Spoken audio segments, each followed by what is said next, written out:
everyone, welcome back to my channel. In this video I am going to explain about nominal partner, partner by holding out and estoppel partner. अब देखो बेटा, partner by estoppel and partner by holding out, इन दोनों में क्या है, बच्चों को बहुत सारा कंफ्यूजन होता है। बाकी टाइप्स में तो क्या होता है, उनके नाम से ही रिप्रेजेंट होता है। जैसे एक्टिव पार्टनर तो उसके नाम से ही रिप्रेजेंट होता है, स्लीपिंग पार्टनर वो भी नाम से रिप्रेजेंट, सीक्रेट पार्टनर। लेकिन इन दोनों का मीनिंग क्या होता है, थोड़ा सा अलग होता है। तो इसमें क्या होता है, बच्चों का कंफ्यूजन होता है। तो इनमें क्या, आज का मैंने जो टॉपिक उठाया है वो इसीलिए उठाया है ताकि बच्चों का कंफ्यूजन दूर हो सके। तो फर्स्ट है हमारा nominal partner, second one partner by estoppel and third one is holding out. अब देखो बेटा, सबसे पहले हमारा आता है नॉमिनल पार्टनर। अब देखो नॉमिनल पार्टनर नाम से ही रिप्रेजेंट होता है। Nominal partner is one who allow the use of his और her name by a firm. तो नॉमिनल पार्टनर क्या करता है, अलाउ करता है कि द यूज ऑफ हिज और her name by the firm. जो नॉमिनल पार्टनर है वो फर्म को अलाउ कर देता है कि वो उसका नाम यूज कर सकती है। अब देखो फॉर एग्जाम्पल, जैसे हमारे अंबानी जी हैं, ठीक है, उनका नेम अच्छा चल रहा है। अब मान लो किसी को पार्टनरशिप फर्म चलानी है, तो अब वो गए अंबानी जी के पास कि अंबानी जी हमें आपका नेम यूज करना है। तो देखो उसके नेम से बेनिफिट क्या होगा, क्योंकि उसके नेम की वैल्यू है, तो उसके नेम से ही वो क्या होगा, वो पार्टनरशिप फर्म चल जाएगी, ठीक है ना। तो इसलिए क्या होता है, नॉमिनल पार्टनर में कोई जो फेमस नेम होता है उसको यूज किया जाता है। और वहां पे देखो इसमें क्या होता है बेटा, नॉमिनल पार्टनर में जो है ना, देखो ना तो कैपिटल का कंट्रीब्यूशन होता, नॉमिनल पार्टनर कैपिटल में कंट्रीब्यूट नहीं करेगा, है ना।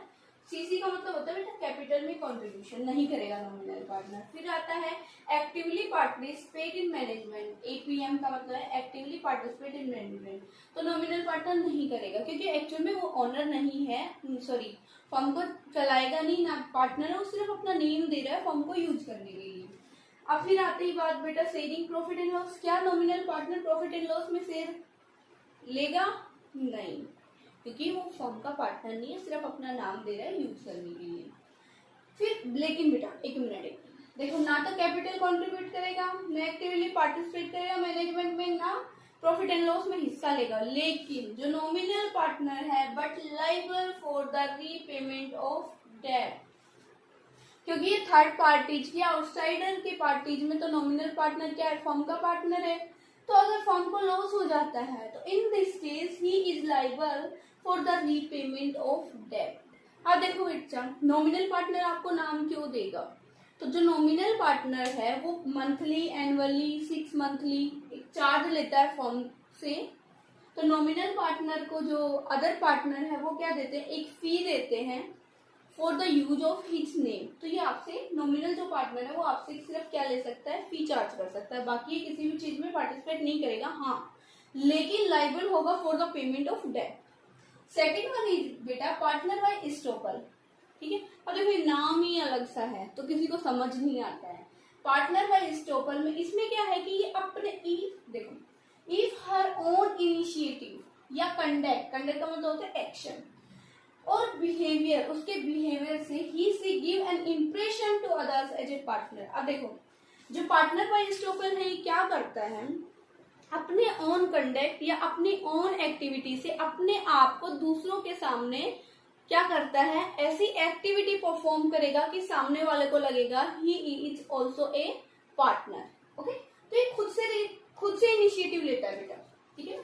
यहाँ पे खुद से दूसरों पे इंप्रेशन डालता है और ऐसे एक्शन करता है, एक्टिविटी करता है कि वो फर्म का पार्टनर है। सेम देखो इसकी तरह जो पार्टनर बाय estoppel है वो भी कैपिटल में कंट्रीब्यूशन नहीं करेगा बेटा, है ना ये एक्टिवली पार्टिसिपेट करेगा मैनेजमेंट में, नहीं करेगा प्रॉफिट एंड लॉस, नहीं ये भी नहीं करेगा। हाँ, लेकिन ये भी लायबल होगा in the eyes of others. अगर फर्म को लॉस हो जाता है तो जो पार्टनर बाय estoppel है वो भी लायबल होगा for the repayment of debt. यहाँ तक समझ आया बेटा। अब आता है बेटा पार्टनर बाय होल्डिंग आउट, ठीक है। अब देखो यहाँ पे क्या होता है, यहाँ पे तो ये खुद से एक्शन ले रहा है, ठीक है ना। यहाँ पे ये क्या करता है, ये अपने आप को अलाउ करता है, अगर पार्टनरशिप फर्म बता रही है किसी को कि he is partner of a firm, तो ये डिनाई नहीं करेगा उस चीज को, ठीक है ना, ये क्या करेगा, उस चीज को एक्सेप्ट करेगा। तो knowingly allow himself herself to be represented as a partner in a firm. अब देखो बेटा, दोनों में ये है कि इन दोनों में बहुत सारा कंफ्यूजन रहता है, तो चलो आज हम इन पे बात करते हैं।